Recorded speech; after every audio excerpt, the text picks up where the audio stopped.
Hey there, Colin Marshall here, host of Barely Literate. Did you know that if you so desire, you can follow me on Twitter? That's right, you can, but first, you'll have to guess my super secret username. This week on Barely Literate, a discussion of Mikhail Bulgakov's Halloweeny satire of the Soviet Union, The Master and Margarita. Give me a book. Give me any old book. And I'll read it.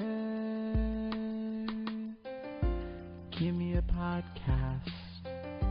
And I'll talk about the book.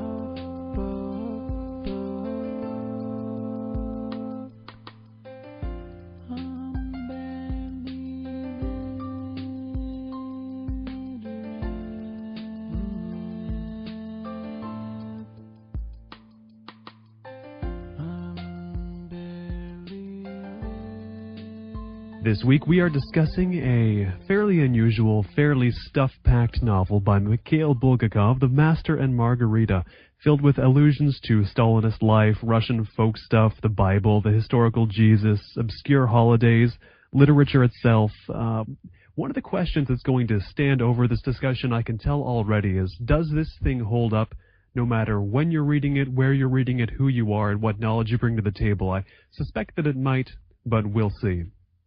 I'm joined by three esteemed panelists, two of whom are returning. Nina Salvador, who we last heard in the Lost episode featuring Bruce Sterling's Distraction, and Matt McIntosh, who we haven't heard from in a while. I believe he was last here, correct me if I'm wrong, for Dirk Gently's Holistic Detective Agency. Also, we have a new panelist. Go ahead, Corey, introduce yourself, tell us and the listening audience a little bit about who you are. Hi, I'm Corey Close. I'm a college student in Michigan. I'm a college student in Michigan. Good deal. Now, we will start off the program, as always, with our opening opinions, our one-sentence encapsulations of what we think of The Master and Margarita going into the discussion. Now, why don't I have Matt? You can go first. All right. I found this to be a really a subtly funny, entertaining book about just giving you a window on life in Russia during the Stalinist terror, told through a fantastical lens. Very good. Now, Nina, go ahead, give your opening opinion on The Master and Margarita. I thought it was an interesting story. I thought it focused mostly on sort of a sympathy for the devil sort of thing. But I also have to say I felt like kind of an alcoholic for realizing, oh, Margarita's the name of a girl, not Master and his drink. Yeah, that's... I kept encountering that while I was describing the book to people. Everyone assumed that it was going to be about literally a margarita.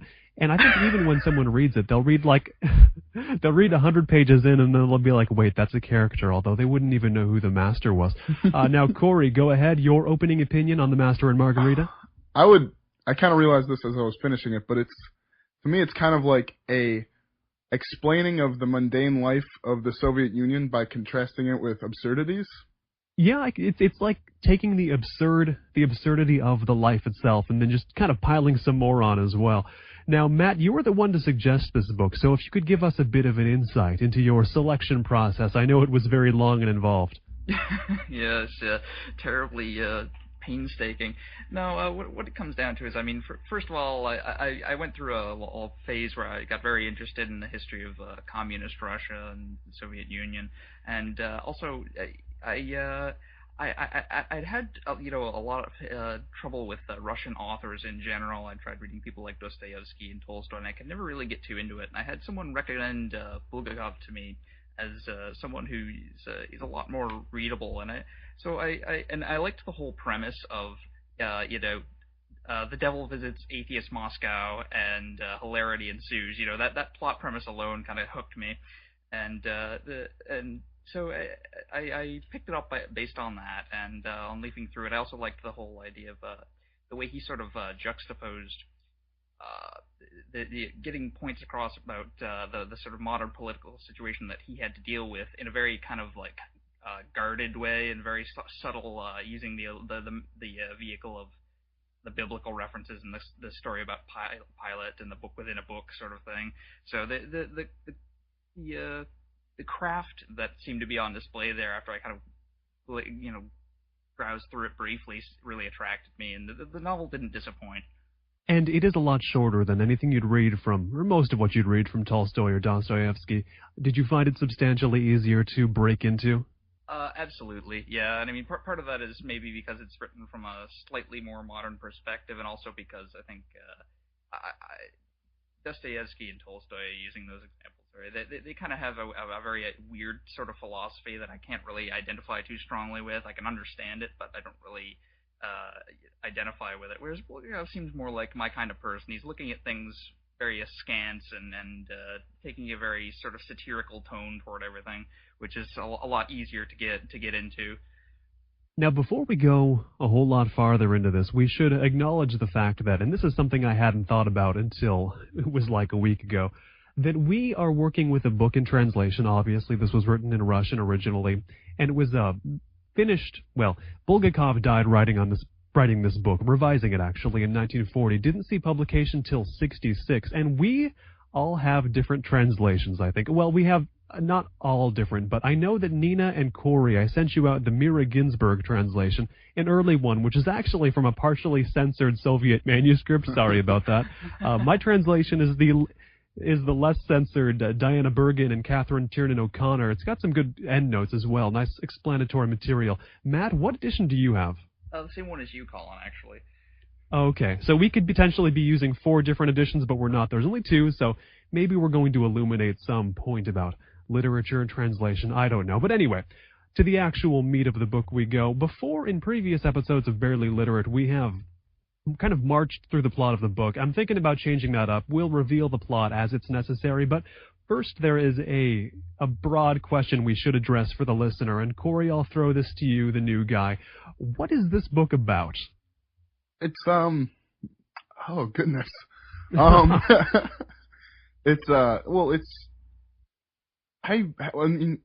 get to book 2 and I'm like, what is this book about?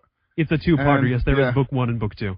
And it's the devil's adventures in Russia. That's what I mean, if I were to sum it up, it's the devil adventuring in Russia to the end of trying to resolve this problem he's had with Pilate since long ago, and all the people and events that transpire between beginning and end of that adventure. Okay, sure, fair enough. Nina, why don't you add some stuff to that general description, like what guise the devil comes in, and how does he show up? Well, he shows up in this segment, and I love the title, which was "Don't Talk to Strangers," which was involved a young upcoming poet who calls himself homeless, and at least in the translation I had, was it different in yours? Yeah, ours is like bezdomini, a word that means homeless, but same deal. Okay, I thought that was a little odd, but he's speaking with more older writer, like I think also an editor of a publication, and they're talking about they're just hanging out outside the park, and this man comes up to them and starts talking about Jesus with them, because they homeless had written a poem about Jesus, and this his editor had said, "Oh, well, you make it sound like he was a real person, and what I want to do is take apart the whole idea of him ever existing at all." And this character walks up to them and says, "Oh, well, he was a real person," and starts telling them this whole tale about Pontius Pilate and how it was on the day when Jesus got called in before the Roman authorities, and that's the devil, actually. Yeah, this guy that starts insisting that Jesus didn't exist to the poet, he tells the poet, "You're writing Jesus too real. You're making it sound like he was actually born when he wasn't." This fellow is repeating. This fellow is the head of Masolit, the bureaucracy that hands out, that doles out privileges to makers of literature like poets, like this guy Ivan Homeless. And eventually, this guy Berlioz falls under a streetcar, and his head gets cut off by the wheels, just like this fellow Professor Walland, who we now have revealed as the devil. He's got this crazy left eye and this kind of piercing right one, has revealed. Now, Matt, could you take us a little further into this about what the devil is doing here in Moscow? Yeah, well, that kind of gets revealed very gradually in stages. He makes some offhand comments about referring to them as Muscovites, using a sort of a very old term. And basically, he's there for they have an annual sort of hellish the Devil's Ball, I guess, and they have to they pick a different location, every time they do it. It's at a certain time of year, corresponding to I think some special witches' Sabbath in late April, if I'm not mistaken. That's one reason why they're there, and the other reason is that just visiting a culture that by fiat is defining itself as atheist. It just seems like something that the devil would do. Just showing up there and presenting them with these completely absurd things that they cannot bring themselves to admit the reality of, and seeing how far he can torment them with that. Yeah, just going around making mischief and watching everybody rationalize why this is going on. Now, the devil, in the guise of the foreign Professor Walland, he has his coterie. He has 3 thugs with him. Corey, could you describe this backup, this entourage that he has?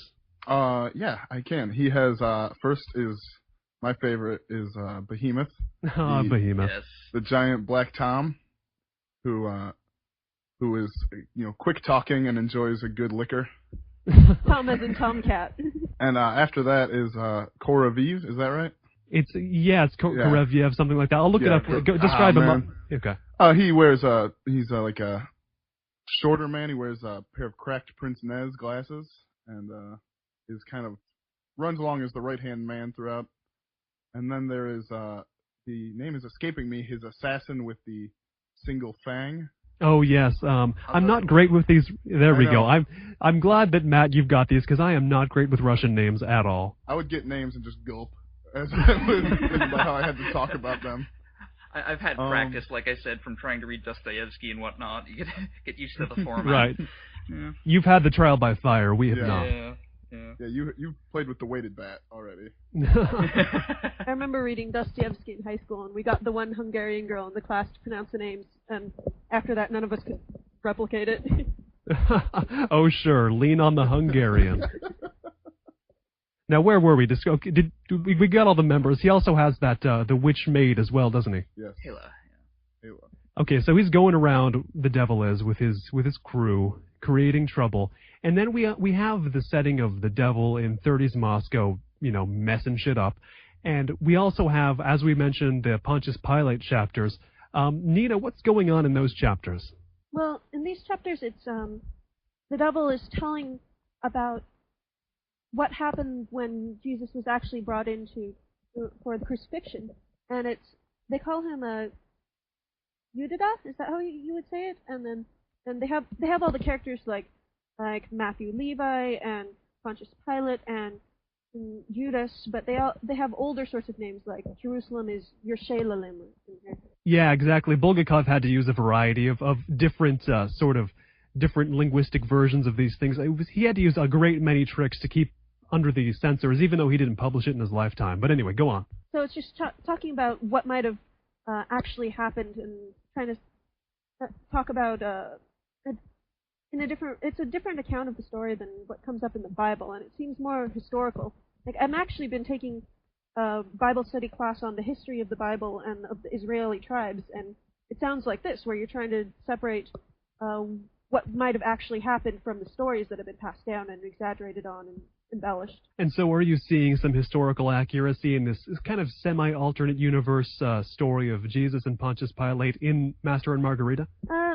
Actually, the part where I was reading, we haven't gotten to this point in time, so I can't say about the historical accuracy of it, but it does sound like the same sort of thing where you're trying to reconstruct how the real people might have acted. Now, this is a question I'm going to throw out to anybody who wants to pick it up and grab it, but we've described so far this book that's got a whole bunch of stuff it just throws at you right away. Devil visiting, guy getting decapitated, Pontius Pilate, interrogating Jesus. How long did it take for this book to really engage you? Because, I mean, I already knew it would be a good book going in, but there were a few chapters there where if I had just picked it up out of nowhere, I would have thought to myself, this is a lot of separate pieces that I don't know if they're going to cohere. Yeah, I think I was almost at the end of book one before I really started getting into it. Yeah, it took me a while. Like, I'm willing to indulge authors up to about that point, and then that's when I felt things were actually starting to get really interesting, with all the antics starting to build and build. So that was how far it took me. There's a lot of points where I was kind of reading about the mundanities of literary bureaucracy and like thinking, what about that walking cat? It's funny because Behemoth is on the cover of like every edition of the book, and he's like the first thing anybody thinks about who hasn't read the book, because all they've seen is just Behemoth. I mean, the cover of the Ginsberg translation is him kind of looking over his shoulder with I don't know if it's a forked tongue or just a pointed one, but you think this is a book about a big cat if you haven't read much about it. But yeah, like I was saying, I'd say it was still funny. It was still entertaining me in that it was hilariously bureaucratic at the literary place, and like there was so much hilarity or not entertainment in the mundanities of the Soviet Union, that the kind of absurd mundanities of the Soviet Union. And in your copies, in the Ginsberg translation, the satire is toned down. In the ones that Matt and I have, there's even more. You guys. Oh. So is it so it's not odd that I came away thinking that Soviet Mother Russia is the one great superpower? No, that was what Bulgakov intended. Don't worry. No, once they were tearing off heads, though, I was down. Yeah, there is a tearing off of a head. You know, it does strike me as a turning point in the book when Woland and his entourage, they use a variety of satanic tricks to get an apartment, to book a theater, and they put on this show that's ostensibly a show of black magic, but there's Behemoth pulls the head off a guy and puts it back on, and he lives, and they exchange people's clothes, and the clothes disappear later, and there's money that they throw out, and it's actually like water bottle labels, things like that. I don't know if I would call that the turning point in the book where I was like, wow, things are kind of heating up here. But it seems like, Nina, what about you? What was the point when you thought that the action was really ramping up to a point that you were getting pretty engaged in it, if that point came? Well, I'd say I was really engaged in the very beginning part, with the conversation out under the trees by the river, and this crazy guy walks up, and at first he seems like a normal sort of person, then he starts insisting that, oh, even if you don't believe in God, please tell me you believe in the devil. And you just keep looking at him, and you start noticing that his eyes are kind of cracked, and wondering if you can sneak away and go grab a policeman. I mean, as a college student who's hung out in Isla Vista Park and had sort of those sorts of moments, I really enjoyed that beginning part, but there were some parts in the middle, like when they're going to Griboyedov's house, the restaurant literary headquarters. That was a little bit rough. Yeah, it's the mansion that combines the restaurant and the whole literary bureaucracy. But yeah, the beginning is, and I have to admit, having spent some time in Isla Vista as well myself, and having lived there, I wondered if some of the bums that approached me were not, in fact, the devil in disguise. They may have been. I don't know.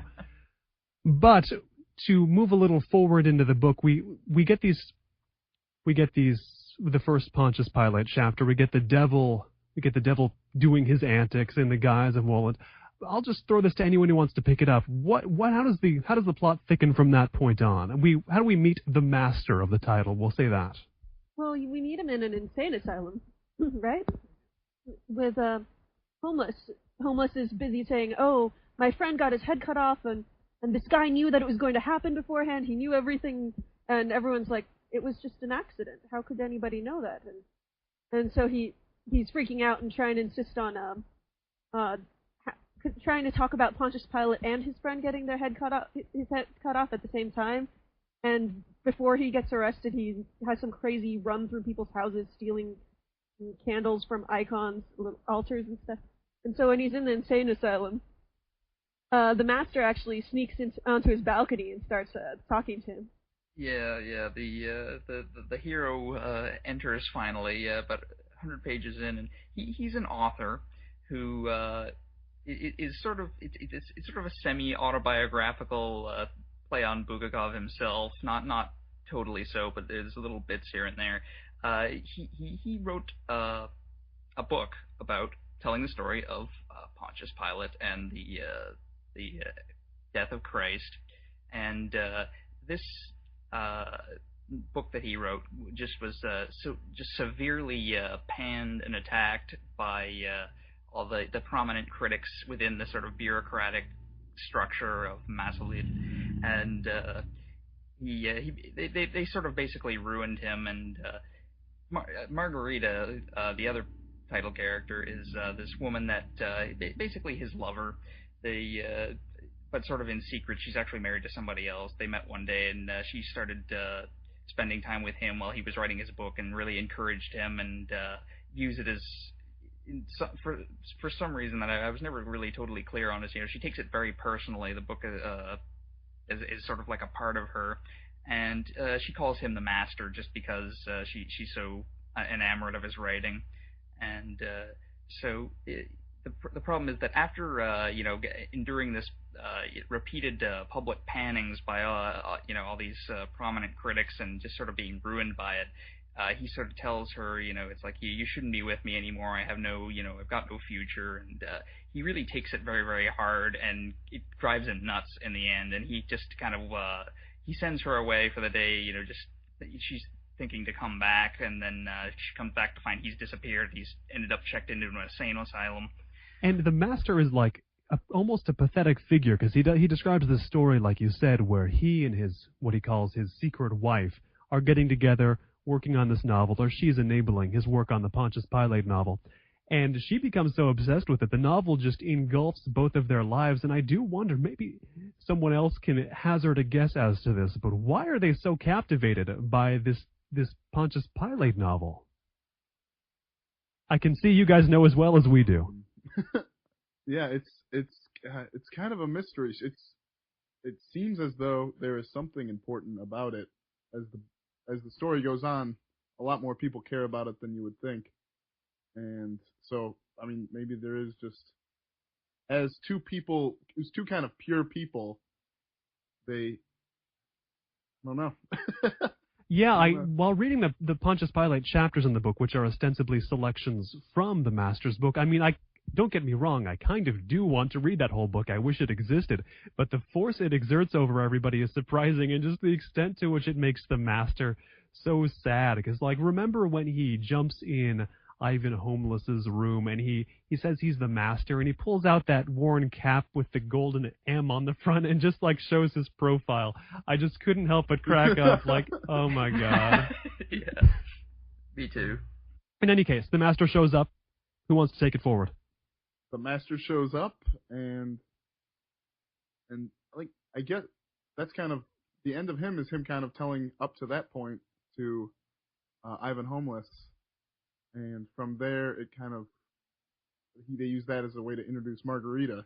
I'm right in saying that about that is the end of Master and kind of jumps to Margarita's story, yes? Yeah, I mean, the Master, he shows up for kind of that chapter, Enter the Hero, and he bemoans his fate. And then we hear about Margarita for a while. Who is who exactly? She's a sad housewife who is wealthy and waited on, but without any sort of satisfaction in life. So she found the Master, and then the Master story happened, and she was left being where she was until she wakes up one day and decides that something good is going to happen to her. So she goes and she ends up at Berlioz's funeral procession, where she meets Azazer. Yeah, something like that. Yeah, the fanged man. Right, the guy with the one fang and the red hair, and who looks hideous, evidently, unless he's dressed up. I think he's the demon Azazel, right? Yeah, exactly. He's the one who historically got women to paint their faces, and that's why he hands that jar of cream, I suppose, over to Margarita and says, "Use this, you'll fly and turn into a witch," and she does. A broomstick riding witch. This novel is rich with Halloween-y stuff, by the way. Yeah. Especially in the second half, that's where it really starts to get very fantastical, and you can start to see kind of the influences of other Russian authors, like Gogol is a big thing. He wrote a lot of stuff like that with satyrs and crazy stuff like that. So that's where things start to get very, very colorful. Which so I guess I'll pick up from there. Is after meeting Azazello, and he gives her this cream and kind of hints to her, about who he works for, and asks her to kind of to meet his master, not the master, but Woland. And so she takes this cream home. And she says you have to put it on at exactly 9:30 all over your body, and so she does that. And then she kind of like metamorphosizes into a witch, and it's not a really dramatic physical change, but her appearance does change, and she can fly now and become invisible. And also her maid walks in on her while she's doing this, and she ends up taking some of the cream as well, and kind of flies off to be a witch as well. But after she does this, she kind of at first, sort of revels in this newfound freedom where she can go out and do these things, and takes the opportunity to go out and sort of wreak havoc in Moscow and track down, in particular, one of the main critics who was sort of responsible for trashing the master, and going to his apartment and just completely destroying the place. Turns on the bathtub and floods the place and breaks everything in his house, smashes all the windows in his building and things like that. And then finally, she goes on and meets a lot of these fantastical creatures, and has a little kind of like sort of a witch's Sabbath thing with them. And then after that, gets brought back to meet Woland, and basically now has to play the role of his queen for the night, his hostess, because he's holding this massive devil's ball for all the denizens of hell, I guess. And he goes through this very long, very richly described surreal sequence, the apartment that Woland has sort of taken over, which used to belong to Berlioz, the guy who fell under the trolley car. It now becomes, it expands into this great massive, mansion-like thing, and they have this great big. All the damned souls start coming up out of this enormous fireplace, and she has to sit there and greet them all individually, and it seems to kind of go on for an eternity. And you have all kinds of crazy things going on in there, like a pool full of champagne, and all these animals entertaining in orchestras and things like that, and all kinds of vaguely satanic rituals and stuff. And it's sort of like it's a very nice vision of hell. It's being really rip roaring. It's great.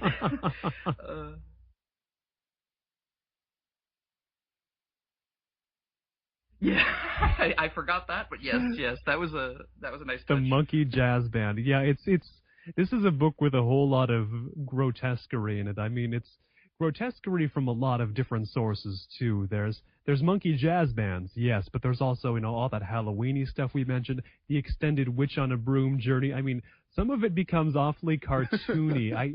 Although it's not a book that's above slapstick, and it is not a book that's above cartoonish sort of things. It's kind of odd to have this book that he both had to write in secret away from the censors and had to get released only more than 20 years after he died, because this was much too subversive. But it's also this book where witches fly on brooms and monkeys play jazz. It's hard for an American 21st century reader like myself to necessarily understand. I don't know if you guys had the same feeling. No, there was a moment when the satyr orders a car and it falls out of the sky and it was driven by a rook. Yeah, Monty Python-esque. I thought I was like, am I reading the script of a Miyazaki movie? It just really had that kind of absurd magic, but like still like magical feel during parts. I like during the ball where they had these images of just the fireplace opening up and coffins shooting out, and then they burst open and these people get wrapped back up in flesh again and march up the stairs in their fancy dress balls, or I guess the women aren't wearing dresses, they're just wearing feathers and slippers. Naked. Yes. Imagine how this book sounds to someone who hasn't read it, who's listening, and just like this sort of festival, like a grotesque Halloween celebration. I mean, it's not exactly like that. There's so much to it, but it's a book that's really rich with allusions to so many things. I mean, besides allusions to Halloween, like I said, life under Stalin, there's a lot about that. To Russian folk stuff, to Faust, to both the poem and the opera. There's countless. I mean, I think that Bulgakov was like a gigantic Faust fan. He must have been. The question here, like I said, is how I consider books that are so full of allusions and with so much allegory to be, that's kind of neat that it can get pulled off, but how well would you guys say that it holds up as, let's say you knew nothing about anything that was being alluded to in the book? Would it still hold up as well? I mean, I think in a certain way it would, but I'm not sure. I think I'm humble enough to say that I am not familiar with a lot of the allusions in this book, and still liked it a bunch. Yeah. I mean, no 21st century American reader would know everything in this book unless they were a scholar of that time and place. I mean, this is as some people like us reading it, we're not going to get everything, but we get, even if we got a minority of things. I don't know. Did anybody feel that it harmed the book that they didn't get every reference? I felt like some of these people might have been parodies of real people.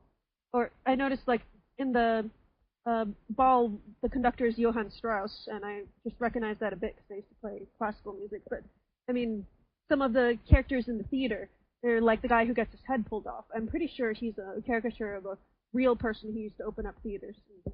Kind of wish I knew who he was, but... Yeah, there's a lot of that. There's classical names, of course, Berlioz is one of them. But there's also that, you get the feeling, and this is confirmed in at least the end notes of the edition Matt and I have, that a lot of these characters are they're like amalgams of 1920s and 30s Russian literary critics, and it's like, this would be, I think to myself, this would be more enjoyable if I knew who these guys were, but in another very real sense, I'm never going to know who these guys were. No one knows who these critics are anymore. Not even in Russia, really, I don't think. You would have to like have been a friend of Bulgakov. Yeah, you'd have to maybe be Bulgakov.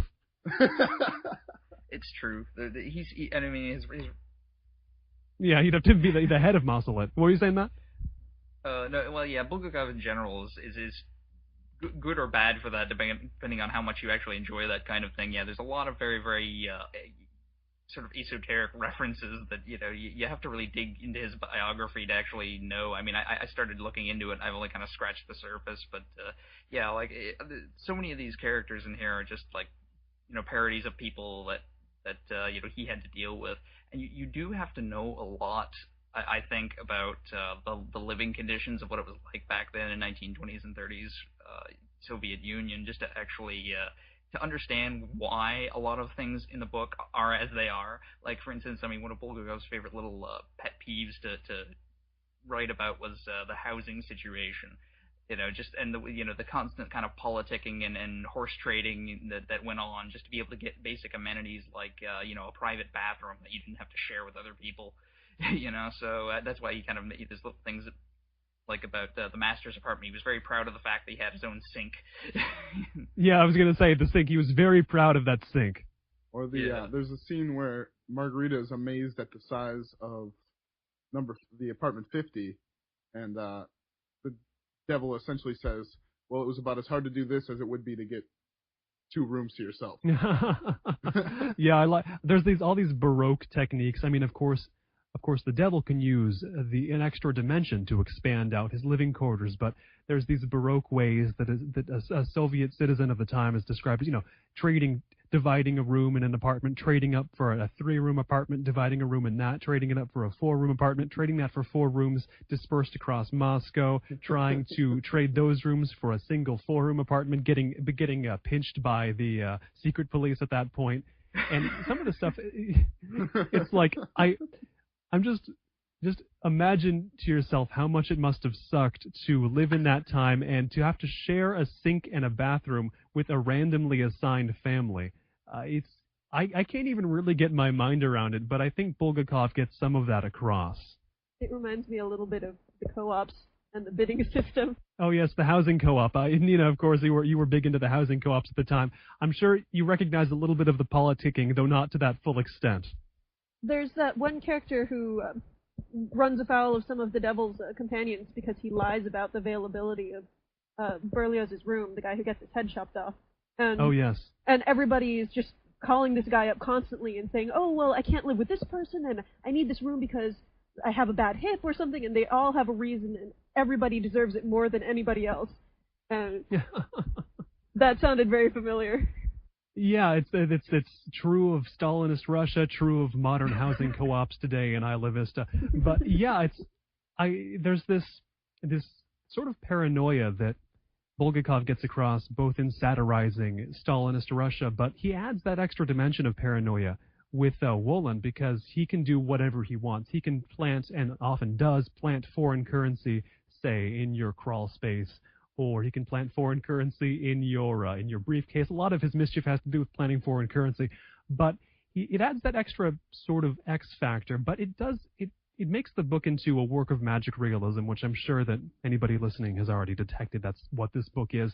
But my main thing about magic realism, and it's a problem that I have with it, is that the rules are never very clear, and it's very difficult, as anybody knows, to get invested in a story where anything can happen. I was just talking to a friend about the movie Labyrinth, that Jim Henson movie with David Bowie as the Goblin King, and why that movie actually sucks. No matter how no matter how much you liked it as no matter how much, I mean, I can understand people having fond memories as a kid. I didn't see it as a kid, but it's a story where anything can happen, and thus everything can happen, and thus it's very hard to care about it.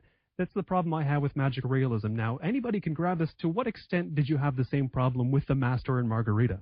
I was having wasn't as good at kind of explaining it in my head, but when they're playing all the tricks on all of Russia and the people at the housing, at the apartment, people at the theater, I would kind of think to myself, well, how's he going to trick him this time? Yeah, there's the expectation, yes. It all is going to disappear. Like, I was excited for, like, some sort of scheme, but then at the end, everything was all lies. Yeah. When you can lie as well as the devil can, it certainly is less fun for the reader. But I liked it still. And I found any scene involving Behemoth, I got to the point where I'm just rubbing my hands in anticipation of, like, what bizarre thing is going to happen, But yeah, exactly. That crazy cat. No wonder he's on the cover. Yeah. I found though it didn't really affect my enjoyment of the book too much, which I do actually. I think I would probably agree with you about Labyrinth, but yeah, I don't know. Everybody should agree with me about Labyrinth. Oh, I like that movie. You have fond memories of it. You're thinking of your childhood, Nina. You're thinking of your childhood. Go on, Matt. Well, no, yeah, I think that's kind of the point of it, though, is that the complete ability of Wolin to sort of break all the rules is sort of what allows him to wreak havoc so effectively and comically in a place like Moscow in the 1930s, where there's just beyond the simple like this this can't happen, this defies the normal rules of how I understand that the world works. There's also the political aspect to it, where it's like you can't even so much as to moot the possibility that there might be something vaguely biblical going on about all this, which is just like it's just not done. You're not allowed, and yet at the same time, there's all these casual references to the devil in people's conversations. It's just that it sort of played very nicely off the duality of Russian culture in that period, where they're coming off this long period of being it's quite a religious culture before that point, and then all of a sudden not. So yeah, exactly. Yeah, so I don't know if you saw. Did you see the end note there, Matt? Sorry to interrupt. In our edition that said there's 2 mentions of Christ in this book. There's like 100 of the devil. Yes, yeah, I did. I cut you off. What were you going to say?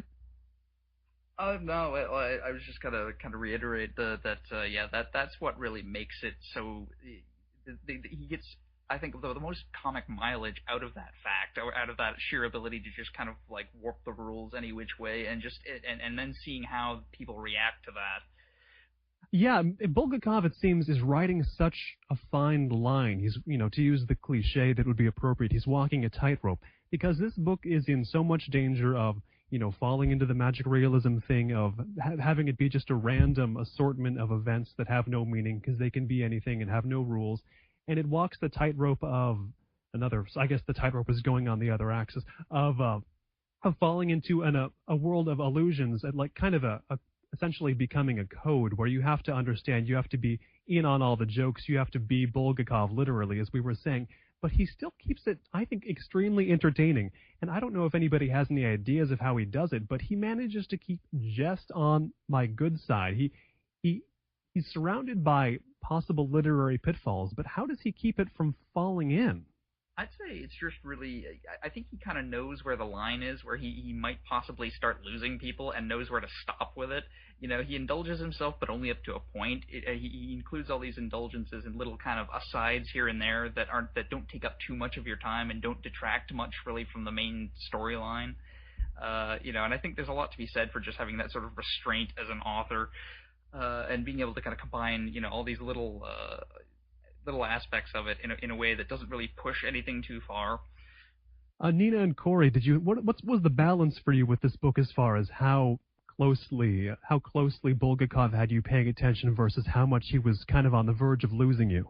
I think I would just have to say it kept being funny, so I kept reading. It was a funny book. It wasn't like a comedian funny, but it No. had kind of a pervasive humor to it. I'm not sure how I would describe it. I would say it was funny enough that it like the parts that would kind of make me feel dumb didn't make me feel dumb. I like that way of putting it. Nina, any thoughts you have on the humor of this book? I thought it was funny in that they're making fun of stuff everybody can relate to, with like having to deal with ticket scalpers and bureaucracies and where to find the best place to have tea in the afternoon. I mean, it's all set in the backdrop of communist Russia, where you can get dragged off by the police for having dollars and you're hidden in your stove. Even if you don't have them hidden, you're going to be dragged off sooner. People are always prepared. I like when even Margarita, whenever she encounters somebody, she's like, "Are you here to arrest me?" That's the first assumption. That's very telling. Yeah, it's interesting too, because like there's when he's talking about apartment 50, the one that Wolin moves into, and that apartment building in general, talking about how people seem to keep disappearing from that apartment. They'll go off on a trip somewhere and then not come back, and then there'll be a seal on their door the next time somebody sees it. Which basically is sort of was sort of the code for they've been arrested and taken away, never to be seen again, and the police are investigating them. And that's like when you first read that, unless you really are very attuned to that time period and what it was like there, and then the fact that it was just normal at that point during the terror for people to just be kind of dragged off on any kind of pretext, then it's like you don't really get it, and then if you think about that from that angle, it suddenly kind of makes sense. This is a book it's got all this comedy and all this satire of living conditions as they were at that time and of other stuff, but it seems like, this is also a book with serious themes to it. This is a book where both the devil and Jesus make an appearance, and it seems that the book comes to a conclusion that they're two guys with very different means to maybe what they consider to not be that similar ends. I don't know, did any of you take any sort of serious thematic weight from the book besides, there's comedy and there's satire and all that, but what about what it has to say about the capital B, capital I big issues, if anything? I thought that it made the evil characters seem a lot more nice than for lack of a better word, than the good ones. Like, when you read the Pontius Pilate stories, Pontius Pilate, and even his horrific executioner, captain of the guard with his face smashed in from battles. Mark the Rat Killer. Yes. Mark the Rat Killer seems like a nicer character than Matthew Levi, Jesus' single disciple, who is, stealing bread knives from people in the market and watching the prison cart roll by, hoping to stab Jesus so he won't get crucified at all. And he'll sneak out and kill him first. He does not seem like a nice person. And even at the end, Matthew Levi comes out and tells Wolin's associates, give Master and the Margarita rest, but you guys have to do it because they've earned it. They've earned rest from you guys, and they're the protagonists of the book. They're the nice characters, but they're not nice, and it's the devil who helps them out and gives them what they want. This is something we haven't actually mentioned. We should clarify this to the listener, that Wolin does appear in what we've been calling the Pontius Pilate chapters. It's the convergence of the threads, you might say, besides the convergence that happens when the Master reveals that he's writing the Pontius Pilate novel.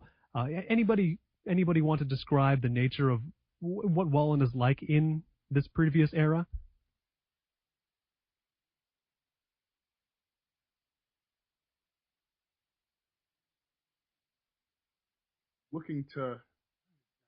Lost my train of thought. Anybody want to pick up Corey's train of thought? I believe in you guys. You can do it. He's the head of the secret assassins for Pontius Pilate, right? That's a good start. He's like hiding in the shadows while Pontius Pilate is sentencing Jesus. That's how he hears the story. Oh, and he's the one who kills Judas. Yeah, this gets into it's the biblical stuff. It's interesting because I mean I am not one of these people who's very well versed in what I'm going to call Bible stuff, but I think that even the way that Bulgakov is messing with a biblical narrative, he still gets he gets a lot of it across fairly well. I mean, he makes this sort of biblical Jesus era. I'm totally mangling all of the scholarly terms for this. Jesus era. What is that? He's making this stuff. He's making it comprehensible, but he's putting it in the tone of his own book. I'm not quite sure how to describe this. What exactly? I mean, what is he doing with this material to convey it? I think he conveys it well, but he does it in a Master and Margarita-y tone. He doesn't necessarily make it as slapstick as the other chapters, but he's putting it through some kind of sensibility filter. In a lot of ways, he's humanizing it. I'm very well versed in Bible stuff, as you call it. Okay, well then you can help. I went to Catholic high school and had a kind of a homosexual hippy dippy teacher teach me scripture. Oh, well, you're gonna have to talk a lot more about this. But so like I've kind of been given got a lot of like the liberal hippy dippy parts of scripture. Ah, okay. Like, scripture interpretation. So like I think what a lot of it is like this humanization of the story, which is kind of a tall tale, and just saying, well, what would it really be like if a procurator was talking to a criminal who claims to have, he claims to be a prophet. And I think that's it's really interesting to read as someone who has had to read it a lot, that sort of thing a lot. Yeah, it strips it of a lot of its religious baggage, at least that I think. But considering your background, now I'm going to have to ask you to talk a little bit more about your reaction to it in light of this, like what you thought of Bulgakov's treatment of trying to recreate scripture in sort of prose, I guess you'd say. I liked it a lot. Especially that second chapter is it feels very true to word, as like when you watch those shows that are like in search of the real Jesus, it seems like he's made, just by whatever guessing he's doing, he's probably doing a better job than they are. Yeah, that's kind of his goal there. Is he's trying to create something that has a lot of verisimilitude to it, and he actually did pretty painstakingly do a lot of research to get certain things about Jerusalem, for example, just to get those little details right. But then at the same time, he also includes stuff from apocryphal texts and little things that are just very clearly that are unambiguously not true, and inserts them in there too, where it sort of feels appropriate for the narrative. So yeah, it's interesting. Like I know just enough about that stuff to be able to know to spot little bits and pieces, but yeah, it'd be interesting to kind of examine. You could spend a lot of time picking apart the bits that he really went out of his way to be veridical, and then on the other hand, the parts that he just kind of deliberately said, well, this just sounds good. I'm going to take this bit and slice it in there. So yeah. I would imagine, Corey, that stuff stood out to you, where he just put something in there that he knew wasn't true. Yes. Like, what kind of stuff is that, by the way? Since you would have had that blink of that's not true. Like the assassination of Judas is very not true. Oh, okay. Other things, certainly all the stuff with Barabbas, or I don't know his name, however it's pronounced. But Bar Rabban, that's all. Like that is probably, it seems like the most well researched. You get a lot of like how horrifying that decision was of the Sanhedrin to choose Barabbas over Jesus, and like that's very true. That's the two that jump off my head. Matthew Levi kind of following him around and writing, I think, is like arguably true, is kind of unknown. It's one of those things they say in the endnotes of the edition that Matt and I have, that as Matt was saying, Bulgakov crafts it and puts stuff from sources in such a way that he wants to make something, apparently. I mean, he's not around to ask, but it appears that he wanted to make make a narrative that, even if it wasn't completely true, at least it felt true. And I feel like, I don't know if you guys had the same reaction, I feel like I should I should disapprove of that on principle, of that practice of just including falsities deliberately because it feels true. But I found myself kind of grateful to him because like I said before, I kind of want to read the Master's novel now because it seems like it's a well-told story. And certainly, I mean, having been raised outside of any religious tradition whatsoever, I don't have any background knowledge, but he still made it fairly intriguing. Like I kind of want to read the Master's fake Jesus story, I'll call it. Certainly, it would be nice. I love the character of Pontius who just hates being there, who just wants to get the heck out. Yeah. Which is, as a fifth-year senior in college, I identify with strongly. Yeah, it's like you think you read about Pontius sitting there, interrogating Jesus and just kind of like going through this horrible headache and wanting to just get the thing over with and not hearing what's going on. Yeah, that's like me in school, pretty much. I'm glad I'm done with it. Yeah, just wanted to go and play with his dog, Exactly. I didn't have a dog, but I'd rather play with it than that. Just very identifiable, the character. And yeah, it's I think of really the only Pontius Pilate I can think of is Monty Python and the Holy Grail, but or not so that's Life of Brian. Yeah, Life of Brian. I get those confused. I could be a bigger Monty Python fan than I am. I'm falling down on that duty. But yeah, I know of so few portrayals of that character. I mean, I barely knew who he was at all. Now, before we got on this jag, what I was talking about just what actual statements Bulgakov has to make in this novel thematically, and there's a little bit of it in the biographical endnote of the edition Matt and I have of not necessarily good and evil equivalency, but kind of the irrelevance of what's good and evil. And Matt, since you had the same edition, did you draw any of these themes out of the book, or is this just speculation, do you think? Oh, no, well, it's definitely there. I mean, it's right there. He chose as the frontispiece the epigraph for that bit from Faust where it says, I am part of that power which still, though forever, what is it, though scheming evil... well, anyway, it gets across... Oh, here it is. I am part of the power which forever wills evil and forever works good. And, that's basically... there is this sort of Manichean philosophy underlying this book pretty clearly, to my mind, which is that, the reason he portrays the devil in such a sympathetic light is that there is this underlying point that, you do need a little bit of evil there, and a little bit can actually do good, and there's... I think there's even that dialogue, I think, at the end between Woland and Matvey Leve, just about how he says, you have this delusional dream about pure light without shadow. So I think there's tons of hints like that all over the book. So I don't think it's much of a stretch to say that is a big underlying theme. I should follow that up by asking, did you find, I mean, I know that fiction is not a great forum in which to argue something, but did you find Bulgakov's implicit statements here convincing? I'm sort of already kind of predisposed to that point of view, so I would say yes. I'd go so far as to say I certainly wouldn't disagree with the general thrust of what he's going for.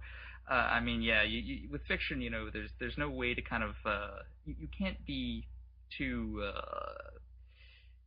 There's not a lot of finesse there. You can't pack too many specific caveats and say, well, this is there are exceptions to this, and he's just kind of going for an overall impression, and I think so far as that goes, I didn't really have any issues with it. I think it was effective in that regard.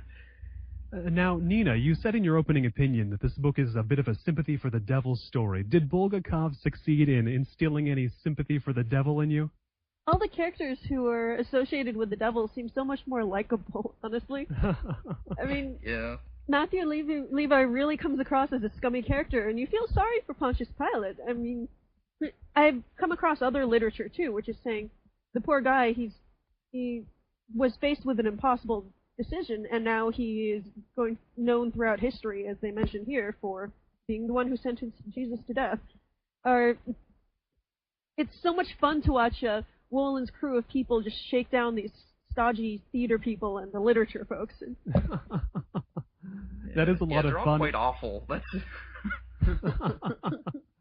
I think we would understate this book's this book's humanization, this book's, I hate this word, but it's going to be an academic word, problematization of good and evil. I know, that word is hideous. I promise never to use it on Barely Literate again. I have sworn that. I'll hold you to I didn't know it was this kind of book podcast.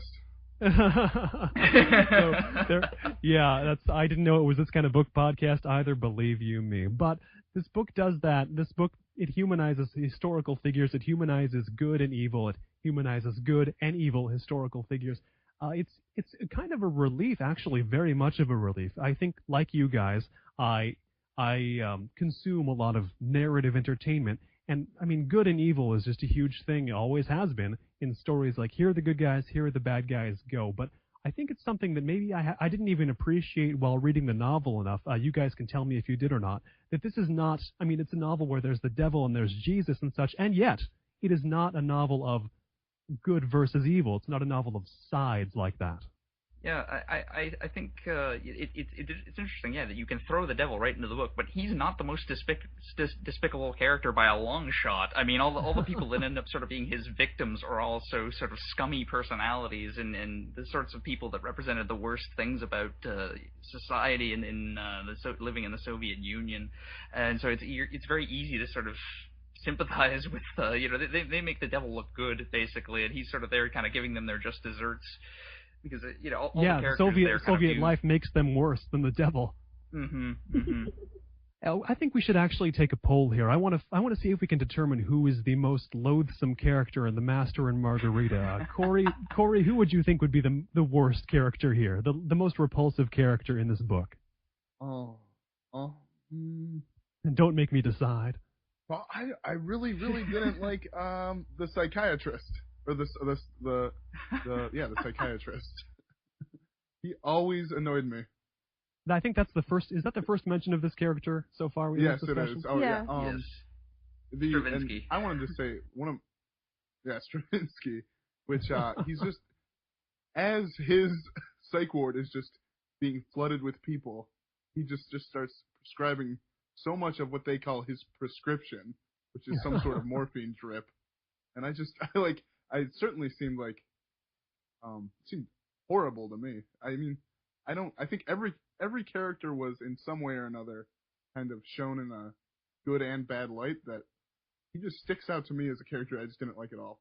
Yeah, this was the guy who receives Ivan homeless upon his admission to the psychiatric hospital, the insane asylum. Presumably he's also seeing the Master because he's incarcerated there as well. And yeah, he's doling out the drugs, and he's kind of emblematic, so the literary blowhard in me wants to say, of the Soviet Stalinist system where there was a rigid solution to everything no matter what it was, and the solution never really worked. Now the vote for most loathsome character moves on to Matt. Who's the most loathsome here? Ooh, yeah, I don't know. See, Stravinsky was a good choice there, I think. I don't know. Matthew Levi, actually, was pretty obnoxious, I have to say. And Nina said that earlier, and I think I agree. Just sort of following this guy, Yeshua, around and just writing down stuff that isn't really, getting everything wrong, as Jesus himself says. It's like, this guy just keeps following me around, and he writes everything down, but he gets it all wrong, and Wolin even says it to him at the end. It's like, I know you consider yourself a disciple of him, but it's kind of hints that, you kind of missed the point, and which is also kind of pointed to by the combination of Pilate and Jesus, about how they kind of understand each other and get along, even though they don't agree on anything. It's like they understand each other better than anybody. So, I guess that if Stravinsky and also Matthew Levi are both pretty annoying. The random cast of Russian characters were just, they were all quite wretched in their own little ways, but it was so petty it's hard to choose among them. So we're going to call that one vote for Stravinsky, one vote for Matthew Levi. Nina, who was the most loathsome in The Master and Margarita? I'm still going to go with Matthew Levi. I mean, Matthew Levi. The image of this man just following, at first being so scornful of this guy, and then deciding to follow him around and doing it improperly, and then just being so self-righteous at the end. So we've determined that this is the worst guy in the book, Matthew Levi. Now, on that note, we should we should move on because we have reached the hour mark to the closing comments section of Barely Literate, where we will leave our listeners with whatever we want to tell them, whatever our parting shots, our choice words will be about Bulgakov's The Master and Margarita. Matt, I'll have you go first, your closing comment, if you will. Oh, okay. Yeah, this is a book that is definitely worth your while if you're willing to kind of put in the effort, and it helps to get the annotated version to be able to kind of learn a little bit about life in the Soviet Union, and if it appeals to you to be able to have things presented to you through that kind of fantastical vehicle, it's a great book for that. And it also, it also makes a very deep point about the relationship between good and evil, and it's just the craft that had to go into it in order to get that past the censors. It alone makes it an interesting read. So I'd say it's definitely the best piece of Russian literature I've read yet. I would say the same is true for me, though I have not read a whole lot of Russian literature. I'll admit that right now, despite my exalted position as the host of a book club podcast. Nina, what is your closing comment on this book, The Master and Margarita? You were talking before about how it seems like anything could happen in this book. It feels like Bulgakov never really got around to establishing the rules of the universe, that maybe if he had been about to publish it, he might have sharpened up some of that stuff. But it has some beautiful moments with people being completely confused, and people... and then also, my favorites are the times when people just get it. Like, when the head of Masolit sees the devil's companions walk into his restaurant, and he just knows everything's going to go to heck, and he just walks into the storehouse, grabs a sturgeon, and just waits for it all to burn down. And there's some really beautifully illustrated moments in there that just made it for me. Yeah, some of those set pieces are truly fantastic. And now, as accords to Barely Literate tradition, the final word goes to the newest panelist. Corey, your closing comment on The Master and Margarita, please. I guess I would say, come for the commentary, stay for the giant walking cat. Yeah. Yeah. We've talked too little about Behemoth, but on that note, if you need a book with a big walking cat who drinks a lot, this is going to be your book. For Nina Salvador, Matt McIntosh, This is a terrible shot. and Corey Close, I have been Colin Marshall. Thank you for tuning in, and in conclusion, Labyrinth sucks. This has been Barely Literate. Our logo art is by David F. Starr. See more of his work at davidfstarr.com. And our music is by Tiny Folk. Hear more of what he's up to at myspace.com/tinyfolk. Be sure you join us in 2 weeks when we'll discuss Philip K. Dick's The Man in the High Castle.